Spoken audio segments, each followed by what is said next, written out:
নমস্কার বন্ধুরা, সম্পার রান্নাঘরে আপনাদের সবাইকে স্বাগত জানাই। আশা করি আপনারা সবাই ভালো আছেন। আজকে আমি আপনাদের সাথে শেয়ার করব চিংড়ি মাছ বাটার রেসিপি। হাতের কাছে থাকা কিছু উপকরণ দিয়ে এই রেসিপিটা খুব সহজেই বানিয়ে নেওয়া যায়, আর খেতে কিন্তু দুর্দান্ত হয়। গরম ভাতের সাথে তো অসাধারণ লাগে খেতে। আসুন তাহলে রেসিপিটি শুরু করি। এখানে আমি 400 গ্রাম কুচো চিংড়ি নিয়ে নিয়েছি। চিংড়িগুলো সমস্ত খোলা ছাড়িয়ে ধুয়ে পরিষ্কার করে নিয়েছি। এখানে আমি দুটো বড় সাইজের পেঁয়াজ একদম ঝিরিঝিরি করে কেটে নিয়েছি। এখানে আমি রসুন, 4টে শুকনো লঙ্কা আর 4টে কাঁচা লঙ্কা নিয়েছি।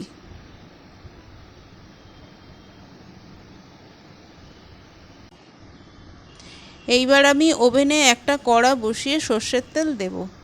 তেলটা গরম হলে এর মধ্যে আমি 4টে শুকনো লঙ্কা, গোটা রসুন আর 4টে কাঁচা লঙ্কা দিয়ে আমি ভালো করে ভেজে নেব।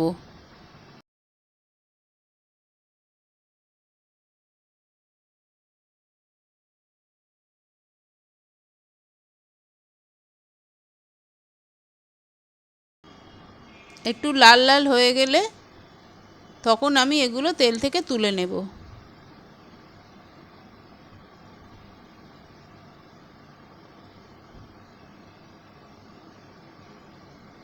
এইবারে এই তেলের মধ্যে আমি পেঁয়াজ কুচিগুলো দিয়ে দেব।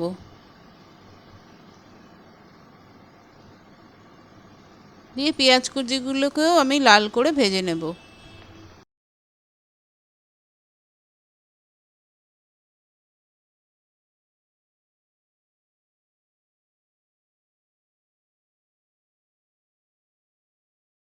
পেঁয়াজ কুচিগুলো লাল করে ভাজা হয়ে গেছে।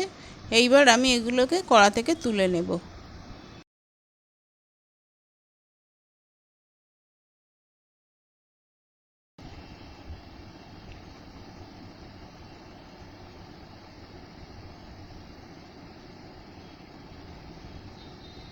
এইবার কড়াইয়ে সামান্য সর্ষের তেল দিয়ে আমি চিংড়ি মাছগুলোকেও লাল করে ভেজে নেব।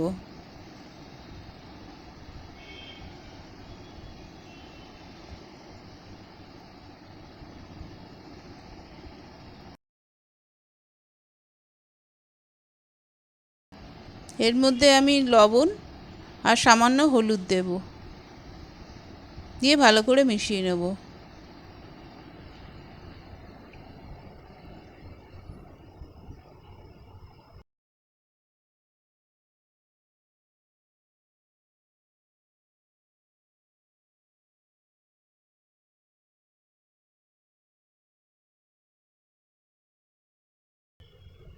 চিংড়ি মাছগুলো ভাজা হয়ে গেছে, এইবার আমি তুলে নেব।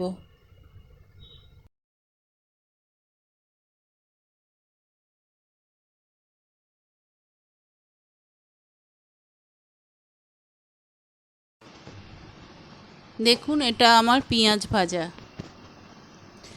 এইটা রসুন, শুকনো লঙ্কা আর কাঁচা লঙ্কা ভাজা, আর এটা চিংড়ি মাছ ভাজা।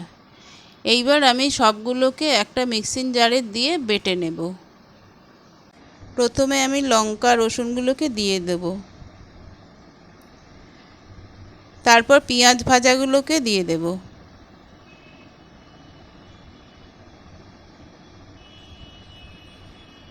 এইবার আমি চিংড়ি মাছ ভাজাগুলো দিয়ে দেব।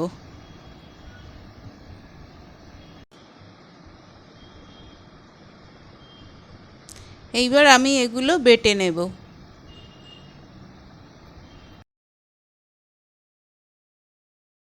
ব্যাস, আমার চিংড়ি মাছ বাটা রেডি। এই রেসিপিটা যদি ভালো লাগে তাহলে একটা লাইক করবেন, কমেন্ট করবেন, শেয়ার করবেন, আর চ্যানেলটাকে সাবস্ক্রাইব করে পাশে থাকার অনুরোধ রইল। আপনি যদি আমার চ্যানেলের নতুন বন্ধু হয়ে থাকেন, প্লিজ চ্যানেলটাকে সাবস্ক্রাইব করে পাশে থাকার অনুরোধ রইল।